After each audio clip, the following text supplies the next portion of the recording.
اعوذ باللہ من الشیطان اللعین الرجیم بسم اللہ الرحمن الرحیم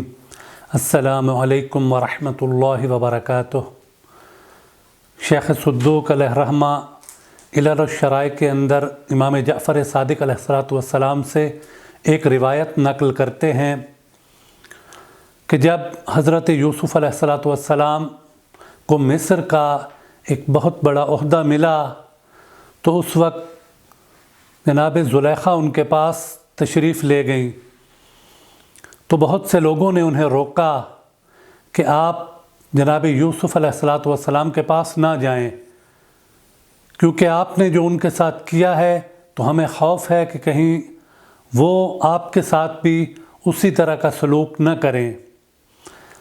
تو اس وقت جناب زلیخا نے ایک خوبصورت جملہ ارشاد فرمایا کہ انی لا اخاف من یخاف اللہ، کہ میں اس شخص سے نہیں ڈرتی کہ جو اللہ سے ڈرتا ہے، یعنی جو شخص اللہ سے ڈرتا ہے وہ مجھ پر ظلم نہیں کرے گا۔ تو آپ جب حضرت یوسف علیہ السلام کے سامنے آئیں تو اس وقت جناب یوسف علیہ السلام نے ان کی طرف دیکھا اور فرمایا کہ کیا بات ہے کہ آپ کے چہرے کا رنگ جو ہے وہ متغیر ہو گیا ہے، تبدیل ہو گیا ہے۔ اس وقت جناب زلیخا نے جواب دیا کہ سبحان الذی جعل الملوک عبیدا بمعصیتہم، کہ پاک ہے اور منزہ ہے وہ ذات کہ جس نے بادشاہوں کو اپنی معصیت کی وجہ سے، اپنی نافرمانی کی وجہ سے غلام بنا دیا۔ اور دوسرا جملہ جو ارشاد فرمایا سبحان الذی جعل العبید بطاعتہم ملوکا، اور پاک ہے وہ ذات ہر عیب سے کہ جس نے غلاموں کو اپنی اطاعت کی وجہ سے بادشاہ بنا دیا۔ تو جناب یوسف علیہ السلام نے پھر ایک سوال کیا کہ اے زلیخا، آپ کو کس چیز نے اللہ کی نافرمانی کرنے پر مجبور کیا تھا؟ تو اس وقت جناب زلیخا نے کہا کہ حسن وجہ کا یا یوسف، کہ آپ کے چہرے کی خوبصورتی تھی کہ جس کی وجہ سے میں گناہ کی طرف مائل ہوئی۔ تو جناب یوسف فرماتے ہیں کہ کیف لو رأیت نبیا یقال له محمدا یکون فی آخر الزمان، کہ ابھی تم نے فقط مجھ یوسف کے چہرے کو دیکھا تھا تو تم گناہ کی طرف مائل ہو گئی تھی، اگر تم اس نبی کو کہ جسے محمد کہا جاتا ہے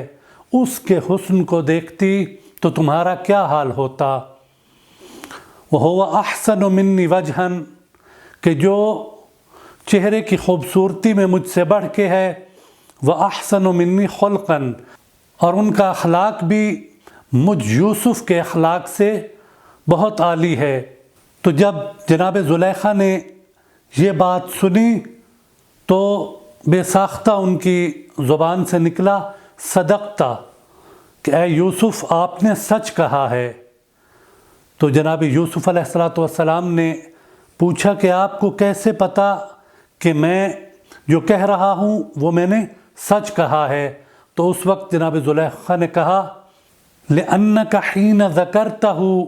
وَقَعَ حُبُّهُ فِي قَلْبِي، کیونکہ جب آپ ان شخصیت کا ذکر کر رہے تھے تو ان کی محبت مجھ زلیخا کے دل میں گھر کر گئی۔ فَأَوْحَى اللَّهُ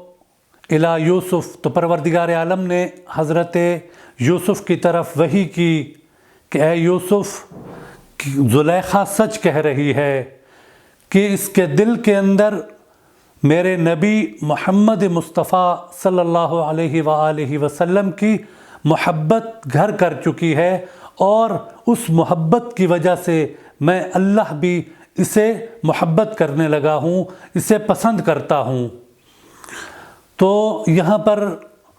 ہمیں ایک بہت بڑا درس دیا جا رہا ہے کہ جس دل کے اندر محمد و آل محمد کی محبت گھر کر جائے وہ دل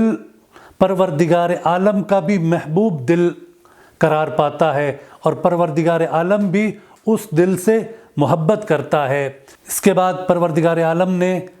حضرت یوسف علیہ السلام کو حکم دیا کہ اے یوسف آپ زلیخا سے شادی کریں، اور اس کی وجہ کیا ہے؟ کیونکہ ان کے دل کے اندر محمد مصطفیٰ صلی اللہ علیہ وآلہ وسلم کی محبت ہے، اور یہ وہ سبب تھا کہ جس کی وجہ سے پروردگار عالم نے حضرت یوسف علیہ السلام کو حکم دیا کہ وہ جناب زلیخا سے شادی کریں۔ تو پروردگار عالم سے دعا ہے کہ پروردگار عالم ہمارے دلوں کو محمد و آل محمد کی محبت سے معمور فرمائے۔ اللہم صلی علی محمد و آل محمد۔